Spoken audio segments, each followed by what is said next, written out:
Você acompanha agora a palestra Eleições 2018. Expositor Jorge Elahá, de Rondônia. Conferência ocorrida no dia 27 de setembro de 2018, na cidade de Porto Velho, Rondônia, na sede da Federação Espírita de Rondônia. Boa noite para todos. Aos que chegam à nossa casa hoje pela primeira vez, nosso boa noite mais do que especial, pela oportunidade de estarmos hoje aqui todos reunidos para, mais uma vez, comentarmos sobre aquilo que a obra doutrinária espírita tem para nos apresentar e nos oferecer. Hoje, particularmente, nós iremos conversar sobre um assunto um pouquinho diferente daqueles que nós costumeiramente conversamos. Isso porque não é novidade para ninguém que no começo do mês que vem o Brasil irá estar passando por uma nova eleição. E a gente queria conversar com vocês sobre essas questões, com relação ao que é que o Espiritismo nos fala sobre todos esses aspectos. O primeiro ponto que eu gostaria de discutir com todos nós aqui presentes é com relação ao Brasil particularmente. Informa-nos a doutrina espírita que o Brasil é um país que possui uma característica espiritual que, segundo a doutrina espírita, tem alguns pontos singulares em relação a outras nações. Em que sentido? No dizer daquilo que a obra doutrinária coloca, o Brasil foi uma nação que foi fundada com o objetivo de receber a oportunidade de ser um ponto de divulgação da mensagem do amor. Esse foi o ponto fundamental pelo qual a nação assim foi formada. No dizer daquilo que a gente pode coletar na literatura espírita, diz-se que a Europa, a época que o Brasil foi descoberto, passava por uma série de conflitos, que eram os conflitos decorrentes da Inquisição, da violência, da intolerância religiosa e de uma série de outros aspectos que faziam da Europa um local muito cansado no sentido de ser ali um espaço para o desenvolvimento das ideias cristãs. Então, segundo as obras espíritas, decidiu-se por estimular a descoberta de novos países no Ocidente, para que então as nações do Oriente, da Europa fundamentalmente, pudessem vir para o Ocidente e aqui então criarem uma nova civilização, um novo espaço, aonde seria o local para que nós pudéssemos desenvolver sentimentos cristãos que não haviam sido desenvolvidos na Europa. E assim foi feito. Houve a criação da escola de Henrique de Sagres, que foi uma escola de navegação criada em Portugal, que, diferentemente das outras escolas de navegação, era uma escola de navegação que não tinha aspectos bélicos, como a da Espanha, como a da Inglaterra, como a da França, como a da Holanda. Então, esses homens começaram a estudar sobre navegações atrás de comércio e acabaram chegando e constituindo a nação brasileira. Os livros espíritas dizem que o objetivo era que aqui se criasse um espaço onde as almas pudessem se redimir. E dois ingredientes foram colocados aqui. Um desses ingredientes foi uma mensagem cristã mais pura. Se a gente observar na história, os primeiros religiosos que vieram para o Brasil eram religiosos da Companhia de Jesus, eram jesuítas. E os jesuítas na Europa eram aqueles homens que comandavam a Inquisição. E, curiosamente, os mesmos jesuítas que comandavam a Inquisição na Europa, quando vieram para o Brasil, aqui assumiram uma característica muito diferente, passaram a ser defensores dos povos que eram colonizados pelos chamados brancos, e isso resultou num formato de apresentação desses sacerdotes dentro da ordem que eles representavam, que eram os jesuítas, muito diferente daquilo que acontecia na Europa. De maneira mais prática, o pensamento de José de Anchieta e de Padre Manuel da Nóbrega era profundamente diferente do pensamento dos seus colegas que estavam na Europa na mesma ordem. Resultado, eles acabaram criando uma forma de funcionar com os indígenas que acabou desagradando e eles acabaram sendo até expulsos do Brasil, isso no século XVIII, 1752, se não estou enganado. Então eles vão e saem daqui. Mas o que aconteceu com esse trabalho? Foi feito um trabalho muito bom que a Igreja Católica realizou ao longo desses vários séculos, que foi um trabalho de colocar o cristianismo como se ele fosse sinônimo de amor. Se a gente perguntar na Europa o que é cristianismo, nem todo mundo vai dizer que cristianismo é amor ao próximo. Por quê? Porque tem uma história de Inquisição que mancha muito a imagem do cristianismo. Aqui no nosso Ocidente, nós temos muito mais forte a ideia da formação do cristianismo como sendo uma doutrina de apoio, de amor ao próximo, de busca do semelhante, muito mais voltada para essa visão que é mais semelhante ao pensamento de Jesus. Então, acabou acontecendo isso, que foi muito positivo para a formação dessa nova nação. Então, esse foi o grande ponto positivo que o Brasil recebeu, que foi a recepção de uma mensagem mais pura em termos de cristianismo. Certamente vocês devem estar pensando, poxa, mas as outras nações também da América do Sul, colonizadas pela Espanha, também tiveram a mesma oportunidade. Mas lá aconteceu um fenômeno diferente. Lá, nas colônias hispânicas, não aconteceu a miscigenação racial que aconteceu no Brasil. Aqui no Brasil nós tivemos uma miscigenação muito grande e desde o princípio a nação ela foi toda muito mesclada, as raças se misturaram muito desde o princípio. E a razão histórica pela qual as raças do Brasil se misturaram, ela é explicada pelos estudiosos por uma razão. Eles dizem que quando os ingleses saíram da Europa para colonizar os Estados Unidos, quando aconteceu isso, John pegou Mary e foi para os Estados Unidos. Quando os portugueses saíram de Portugal para vir para o Brasil, Joaquim, quando veio de lá, não trouxe Maria. Eu preciso explicar o que aconteceu? Não, né? Então nós somos miscigenados desde o princípio. É por isso que nós somos diferentes. As próprias colônias hispânicas aqui próximas, elas não têm o processo de miscigenação racial que o Brasil tem. Então isso foi muito bom, porque o país acabou recebendo um fator muito positivo, que é essa formação desde a sua base de um pensamento cristão bem mais interessante. Mas ele teve, claro, que tudo tem dois lados, um ponto, não sei se negativo, mas um ponto singular, que é a qualidade das almas que foram designadas para esse lugar. Os espíritos que vieram para o Brasil eram espíritos que necessitavam de uma nova oportunidade para recomeço. Então nós não recebemos as almas mais puras aqui. Nós recebemos almas bem complicadinhas. É só pegar a história do Brasil que a gente vê que é bem complicado mesmo. E exatamente por ser um lugar que a espiritualidade desenhou para ser um espaço onde haveria a redenção dos espíritos complicados, poeticamente diz-se que essa área do nosso planeta seria o chamado coração do mundo, a pátria do Evangelho. Falar-se que é o coração do mundo e a pátria do Evangelho não significa que aqui estão as almas mais puras, mas é o lugar aonde o coração está, aonde mais vai se fazer ou se buscar fazer em prol das almas mais sofridas. Então a ideia é o Brasil ser um lugar que é um local de acolhimento daqueles espíritos mais difíceis. Nós não somos, portanto, uma nação que tem como previsão ser a nação mais rica da Terra, ser a nação mais inteligente. Essa não é a missão do nosso país.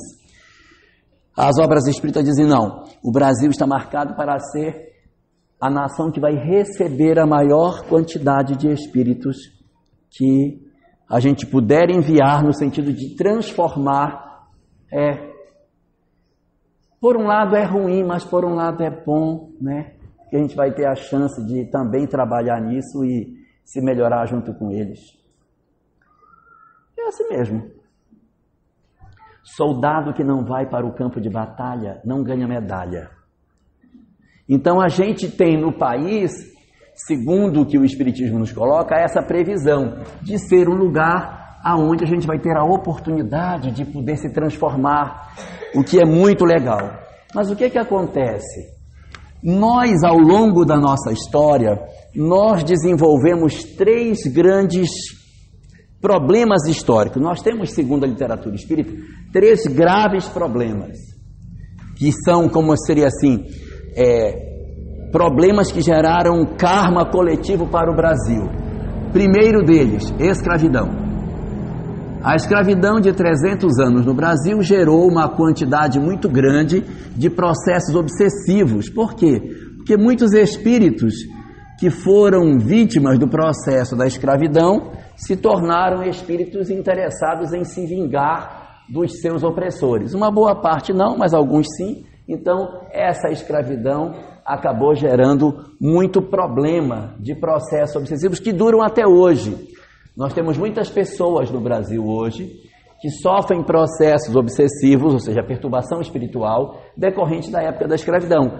Eram escravizadores no passado, hoje reencarnaram, mas as almas que foram escravizadas não esqueceram e acabam perturbando essas pessoas nos dias atuais. Então nós temos esse conflito que gera desgaste para a nossa sociedade, que gera uma série de problemas do ponto de vista social e espiritual por conta da escravidão.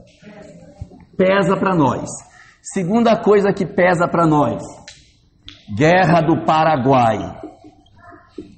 A Guerra do Paraguai também foi um segundo momento da nossa história, uma página ruim para nós, em que nós, junto com a Argentina e o Uruguai, nós trabalhamos para destruir o Paraguai, isso no século XIX. Isso aqui provocou também muitos conflitos e nós ganhamos muitos inimigos. Muitos paraguaios se tornaram inimigos da nação brasileira exatamente pelo que nós fizemos com eles. E eles não perdoam o que o Brasil realizou lá atrás. Então nós temos nós não somos como outras nações que têm uma ficha que não cabe num quadro, né? Nós temos uma história menor, somos uma nação com poucas questões coletivas. Uma delas é a escravidão, a outra é a Guerra do Paraguai, e a terceira é um problema que a gente não consegue resolver, que é a desigualdade social. A desigualdade social é um outro problema que a gente se arrasta e não consegue resolver. Então o que acontece?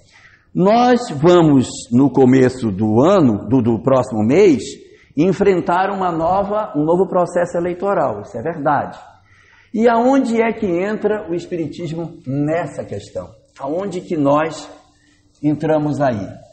Nós entramos aí na hora em que a gente percebe que nós não somos só corpo, que nós somos corpo, mas também nós somos espírito. Que nós somos pessoas encarnadas, mas que existem os desencarnados que também querem participar do processo eleitoral. É aí que entra o nosso problema, que é a chamada influência espiritual que pode acontecer e está acontecendo nas nossas questões do nosso país. Nosso país não tem a tradição de ser um lugar marcado por muitos conflitos do ponto de vista ideológico, político ou coisa parecida. Deixa eu usar o preto mesmo, eu não usar nenhuma cor. Então, na influência espiritual, no dizer da doutrina espírita, ela é provocada basicamente por 3 tipos de espíritos que perturbam a nossa sociedade nesse período de eleição. Primeiro, não vai dar não. Primeiro, os nossos inimigos pessoais. Eu tenho do passado, meus inimigos pessoais que estão doidos para me ver fazer besteira. Então me provocam, me fazem ficar irado, ficar aborrecido, dizer o que eu não devo, fazer o que eu não devo, tomar determinadas atitudes que não são convenientes, passar do limite. Meus inimigos do passado, porque eles sabem que se eu fizer isso, se eu me esbarrar com alguém, eu vou responder um processo, eu vou me atracar com alguém na rua, eu vou fazer uma bobagem. Então, para eu não fazer uma bobagem, eles ficam, a gente tem que ficar esperto, senão eles ficam assodando, ficam estimulando a gente a fazer bobagem.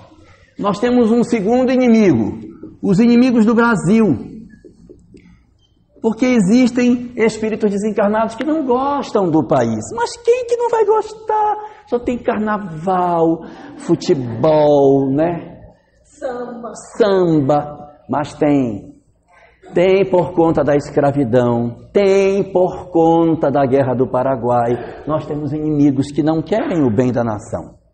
Então esses espíritos, eles também trabalham. Alguns são inimigos nossos, pessoais nossos. Outros são da nação, não interessa quem seja. Eu quero é criar o tumulto, eu quero é fazer o zezéu.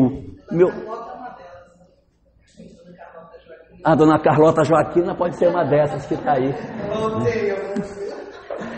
E tem os inimigos do Cristo, os inimigos do Cordeiro, aqueles espíritos que estão interessados em que a terra não progrida. O problema deles não é o Brasil, o problema é a terra para não progredir. Porque se a terra avançar, eles vão perder a possibilidade de influenciar as pessoas. Então, quanto mais tempo esse negócio ficar ruim, melhor. Então, nós temos 3 camadas de espíritos que perturbam a nossa condição espiritual. E esses espíritos nos perturbam, gerando um fenômeno que a doutrina espírita chama de obsessão. O que seria a obsessão? É a ação pertinaz de um mau espírito sobre o outro. O que seria esse fenômeno? É quando um espírito consegue acesso a nós e passa a fazer companhia. Ele passa a estar conosco. Ele não é simplesmente num momentinho. Nós passamos a dormir e acordar com a companhia dele. A gente já acorda pensando, dorme pensando e o coração palpitando. Nós já estamos provavelmente colhidos por um processo obsessivo. A literatura espírita diz que existem 3 tipos de obsessão, teoricamente. Existe uma obsessão chamada obsessão simples. Obsessão simples é aquela na qual a pessoa diz: eu não estou bem, eu estou perturbado, eu não estou me sentindo bem, eu estou precisando de ajuda. Gente, não dormi nada essa noite, estou perturbado. Sai de perto de mim que senão eu vou morder. Então, isso é obsessão, isso é porque é só a simples. Isso é a simples. Aí tem um grau mais aprofundado da simples, chamado de fascinação. A fascinação, diferentemente da obsessão simples, diz: eu não estou mal não, eu estou muito bem. Quem está mal são todos vocês, eu sou o único certo. Então isso chama-se fascinação. A pessoa fica fascinada. Ela começa a ver coisas que não existem. Fascinação. E existe um 3º grau, chamado subjugação, que se caracteriza pelo seguinte: no primeiro, eu digo, gente, eu estou mal, eu preciso de ajuda. O segundo diz, mas eu não estou mal, eu não preciso de ajuda. Quem precisa é você. Esse é o segundo. E o 3º diz, gente, eu estou muito mal, mas nem adianta pedir ajuda porque não vai mais dar certo, eu já estou morto. Então, quando a pessoa diz assim, não, o meu caso não tem mais jeito, eu sou uma alma gemente, coitadinho, daqui já não tem mais nada para mim, eu já estou no final já. Essa é subjugação. É quando a pessoa ela se submete a um processo obsessivo e ela fica com poucas possibilidades de reagir. Isso não quer dizer que quem está subjugado não tem solução. Tem, mas é mais difícil. Porque a pessoa está mais envolvida, até o psiquismo dela já diz, não vai adiantar, não vai adiantar. Isso é muito típico de depressão. Depressão profunda fica bem subjugado. A fascinação é um fenômeno muito interessante. Por quê? Porque a fascinação ela cria uma ilusão na gente. você enxerga o que não existe, você pensa o que não é, e você acha que está todo mundo errado e você é a única pessoa certa. Nesses períodos de eleição, a obsessão simples nem chega a ser grave problema, é a subjugação também não, mas a fascinação, essa é. Por quê? Porque a fascinação, ela ilude o nosso pensamento e nos faz crer como certo aquilo que é errado. Existem 3 fatores que a gente pode encontrar na fascinação. Primeiro fator, o isolamento. A pessoa diz, nem quero mais conversar com quem pensa diferente de mim. Esse é o isolamento. Isso é só o primeiro sinal da fascinação. Eu passo a conviver somente com as pessoas que pensam semelhante a mim. Então eu não leio mais o que não é, eu não procuro me informar, não quero discutir. Isso é o primeiro sinal, isolamento. Não aceito. Segundo passo, quando piora o isolamento, vem o segundo, que é a rejeição. Quando você, não, nem me mostra que eu não quero ver. Uma coisa é você dizer, não, eu vou evitar, eu não vou lá. Agora sim, se você, não me mostre. Não me mostre. Então isso é a rejeição. E o terceiro é a aversão. A aversão, o ódio. Eu não aceito nada que seja diferente de mim. Então a pessoa, por exemplo, ela cria uma ideia de que ela veio de outro planeta e ela tem a cura para todos os males. Então ela precisa passar essa notícia para o mundo, porque ela é a salvação. Então ela veste uma roupa de astronauta, ela anda no meio das pessoas. Fascinação, o nome disso. A pessoa se veste de maneira diferente, tem hábitos diferentes. Eu me retiro da sociedade e você vai conversar com ela, não, está todo mundo errado, eu sou a única pessoa certa. A mesma coisa acontece no ambiente político, pode acontecer, em que a pessoa se isola, a pessoa rejeita e depois a pessoa passa a ter aversão.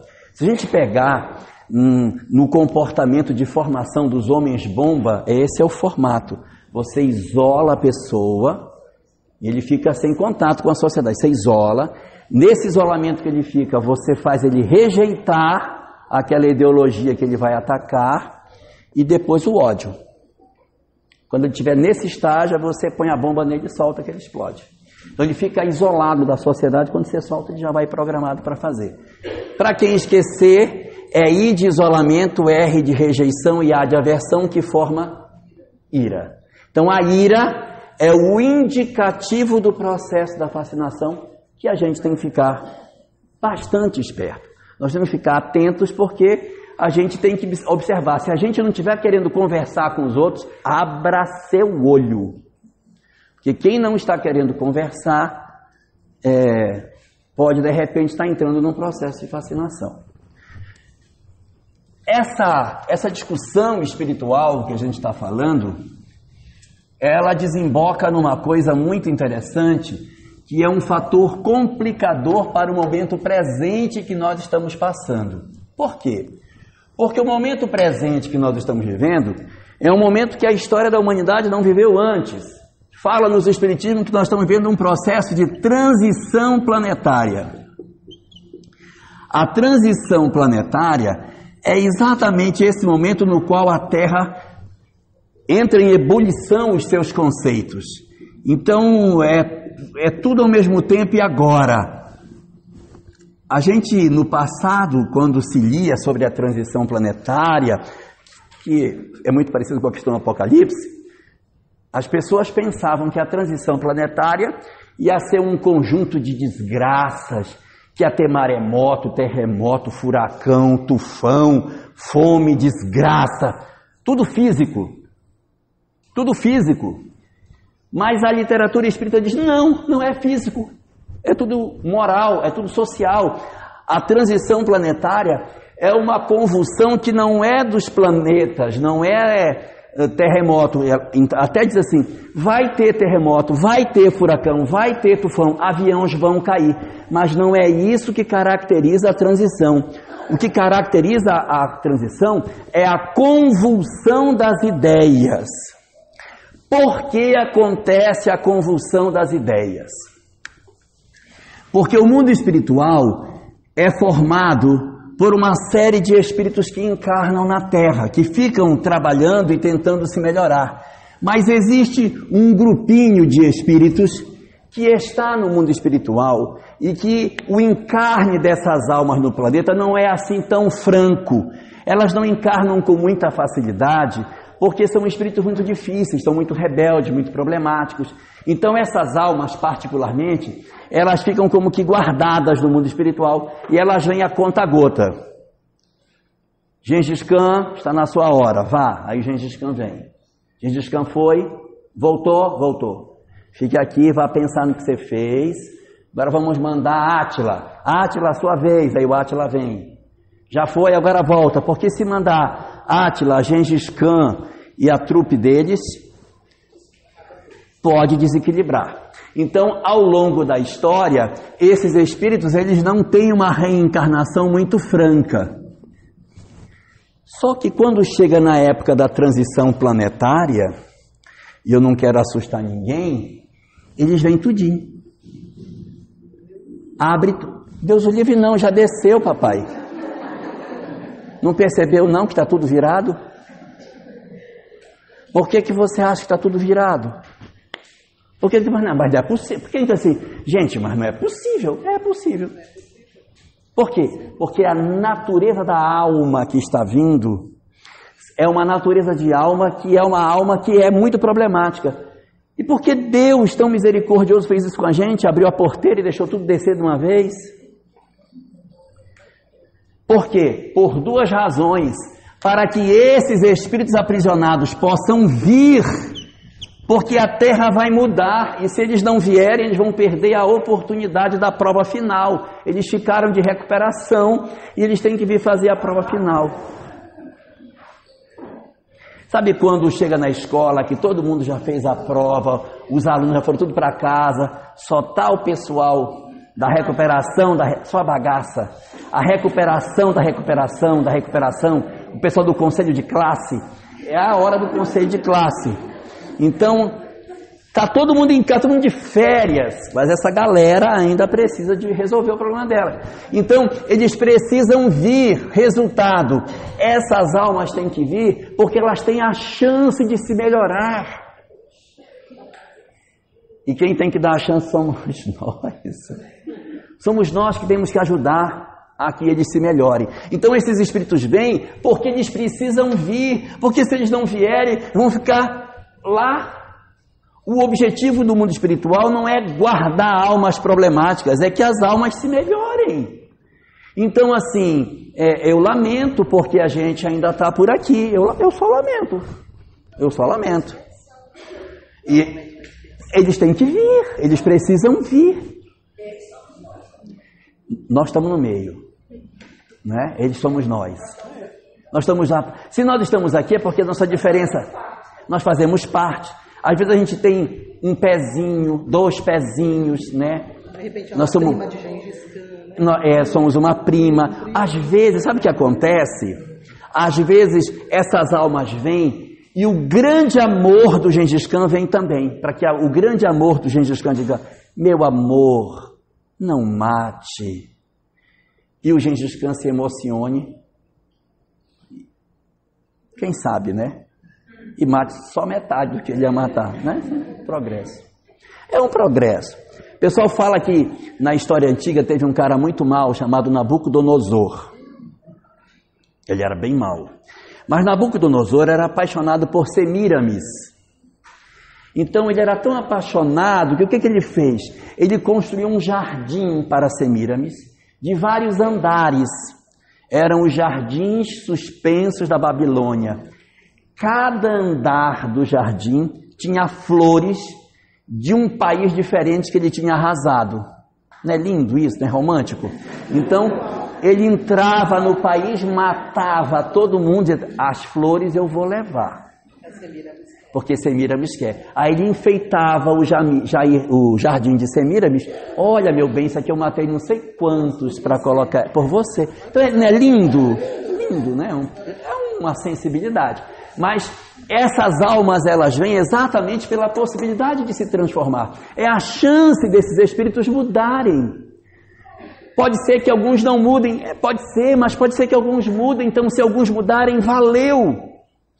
Eles vêm por isso, e eles vêm não só por eles, mas eles vêm por nós também. Porque nós precisamos que eles venham para que a gente saiba quem nós somos.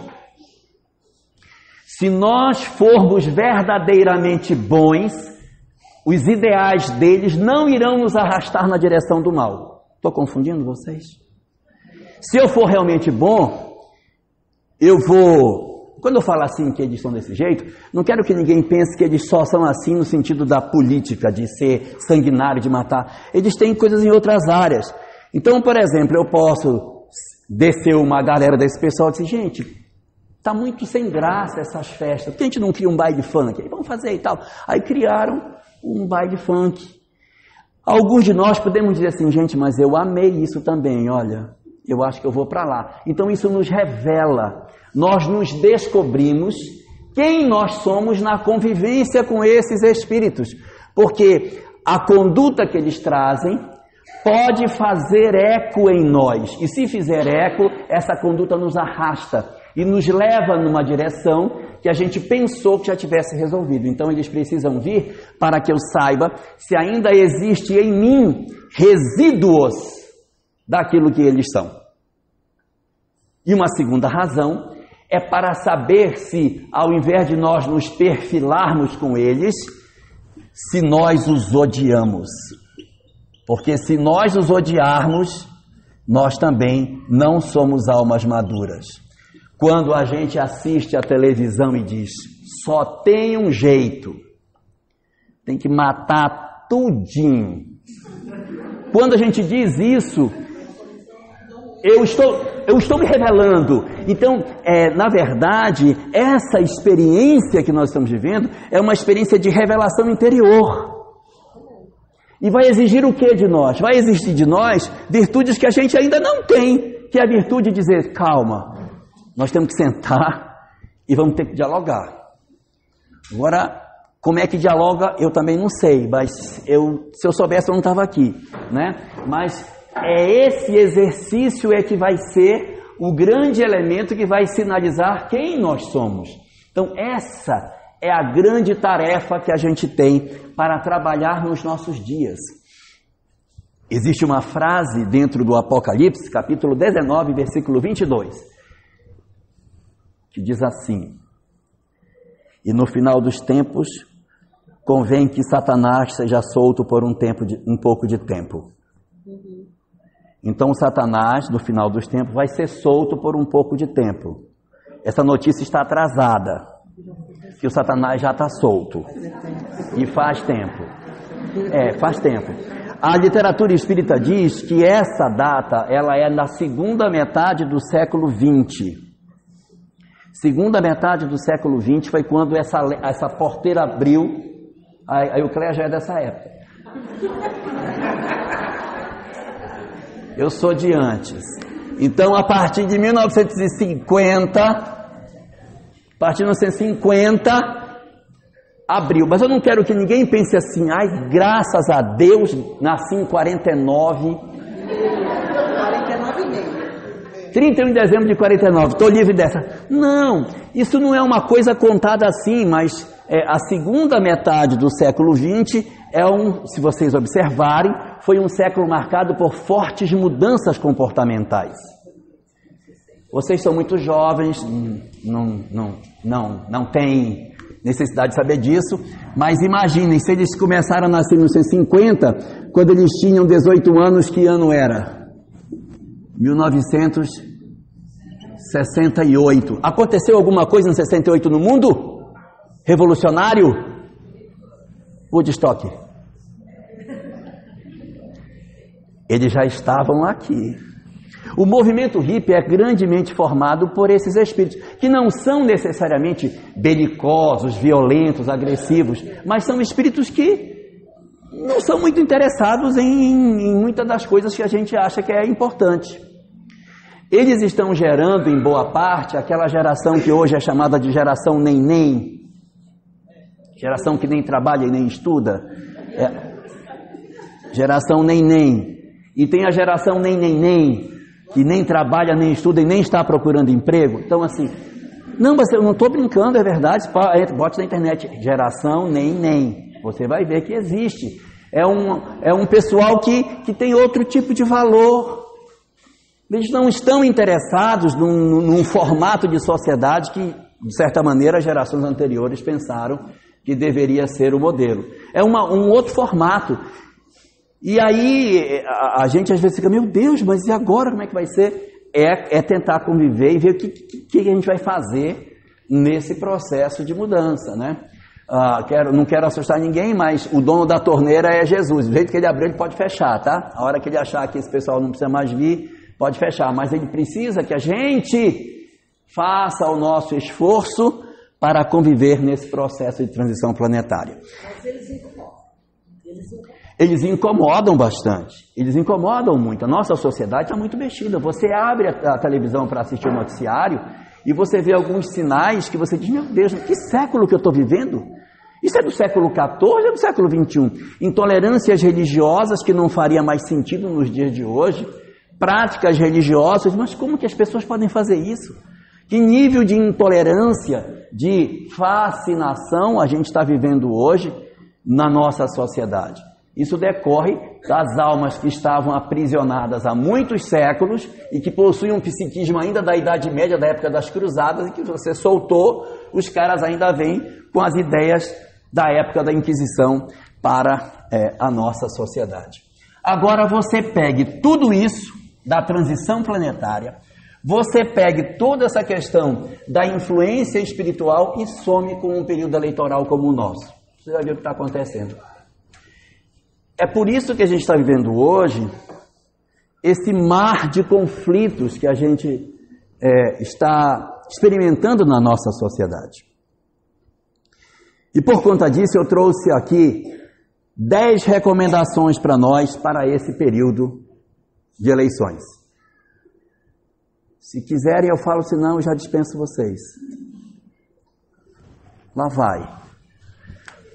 Para ficar mais fácil, eu agrupei os 10 em 3 pacotes. O primeiro pacote é com relação às redes sociais.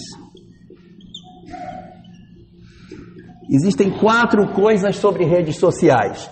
Primeiro, evitar a fixação. Não fique doido com ela. Porque se você for dar ouvido para ela, você passa o dia todinho. Você não trabalha, você não faz comida e você não dorme. Porque é o dia inteiro chegando coisa e você, mas meu Deus do céu, e aí você vai se envenenando com isso. Daqui a pouco você está louco, você está doido igual o cara que está mandando. Eu não estou dizendo que a gente deva se alienar. Vou desligar tudo, vou mandar a Seron cortar a energia da minha casa para nem o celular poder carregar. Quero ficar alienado de tudo, quando for dia 7 de outubro eu vou lá e pá, põe meu voto na urna. Não, é importante saber o que está acontecendo, mas não fique louco. Se quiser ler, leia, mas não enlouqueça. Não fique muito fixado. Leia, saiba, mas preste atenção. Quando você começar a se isolar, quando você começar a não querer mais ouvir a opinião dos outros, você diz, opa, estou fascinando. Valha-me Deus, deixa eu ir para outro canto para eu poder ouvir outras ideias. Senão a gente fica louco. Segunda coisa, que parece com a primeira, mas é diferente. Fake news. O que tem de notícia falsa hoje é muito. No WhatsApp hoje, quando uma pessoa encaminha uma mensagem, aparece encaminhado. É para eles rastrearem onde foi que ela começou. Não faça parte da divulgação de ideias e de informações que não são verdadeiras. Não replique sem ter certeza. Não replique aquilo que você não sabe se é certo. Porque você replica uma informação, o outro replica para outro. Aí você só mandei só para o meu amigo. E o seu amigo mandou para 50. E daqui a pouco você se enrola, porque se aquele negócio for grave, for uma acusação grave, e houver uma mobilização no sentido judicial, vai sobrar para você. Então, tome cuidado. Se você não tiver certeza, não faça essas coisas. Terceiro, fugir dos ódios. Mensagem de ódio, cuidado, não replique nem que seja verdadeira. Se ela for de ódio, não replique. Não alimente a corrente do ódio, independente de qual seja o candidato que você defende ou que você gosta. Não replique o ódio. A doutrina espírita não participa de nenhuma corrente virada para ódio. Nós não participamos desse tipo de coisa. E a quarta é sobre piadas. Existem piadas e piadas. Tem umas que são bem engraçadinhas, são até boas. Mas tem umas que são extremamente agressivas, ofendem a honra das pessoas. Evitar essas.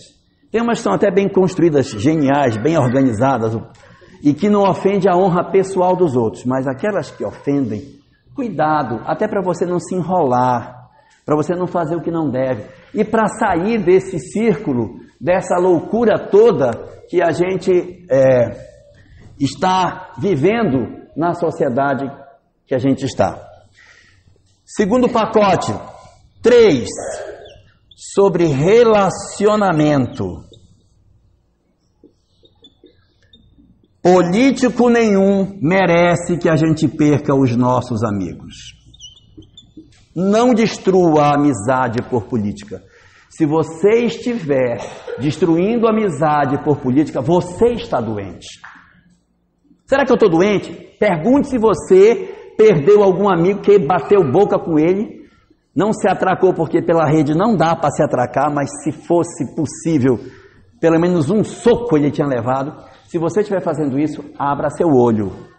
Então, cuidado para que a gente, nos nossos relacionamentos, não perca. Nenhum político vale a gente romper uma amizade de 30 anos, 40 anos. Vocês não têm amizade de 40, vocês têm amizade de 5 anos, né? 5 anos, 10 anos de amizade, é o máximo que vocês têm. Tem de 11. Então, amigos, a gente deve preservar. Gente, pelo amor de Deus, família. Tem gente da família que está de mal. Tem gente que está de mal. Isso é doidice. Isso é doidice. Isso é perturbação. Isso é perturbação. Aí a gente pergunta assim, a quem serve essa ideia? A quem ajuda? Ao Brasil não ajuda. Ajuda a quem? Ajuda só quem quer perturbar as coisas. Aí você tem seus inimigos pessoais que ficam, nossa, maravilha, separei ele do irmão dele. Agora eles nem se falam mais. Aquele abraço forçado do Natal, nem esse vai ter mais. No Natal vai ser assim, se ele for, eu não irei. E o outro ainda vai com a camisa do candidato no Natal para mostrar que ele ganhou. Então é complicado demais. Então, cuidado com a questão da família. E outra coisa, cuidado com a honra das pessoas. Não ofenda a honra. Não ofenda a honra. Se você não concorda com ideias, eu não concordo com ideias, essas ideias não são boas, eu acho que essas ideias são melhores e tal. Mas quando você passa para o pessoal, quando você adjetiva pessoas, fulano já está complicado. Botou adjetivo em alguém, desconfie que você está entrando por um caminho que a gente não deveria entrar. E por último,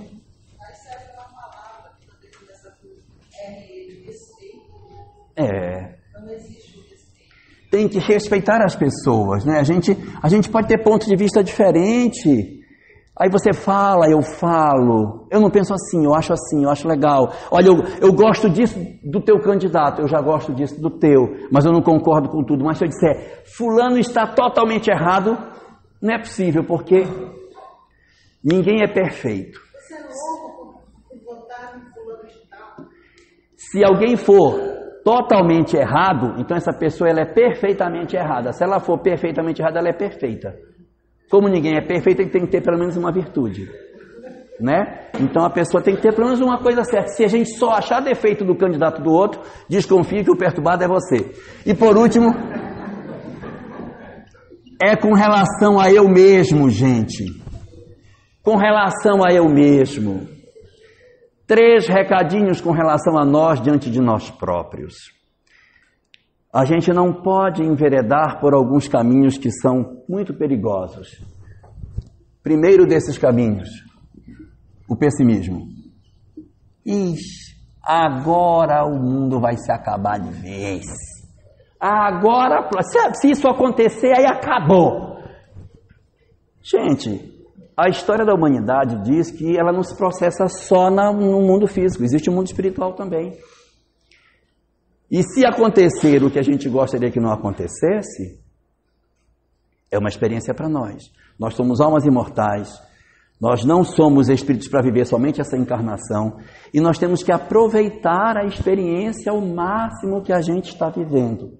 Aproveitar ao máximo tudo isso, para que a gente consiga mover os nossos corações, para que a gente não fique dessa forma, assim, lamentando, nossa, isso aqui não tem mais conserto, não. Isso aqui... eu vou embora do Brasil, eu vou abandonar o Brasil, agora eu vou fazer minhas malas hoje. Então, se você está com isso, a gente não entendeu o propósito da encarnação no Brasil numa época de transição.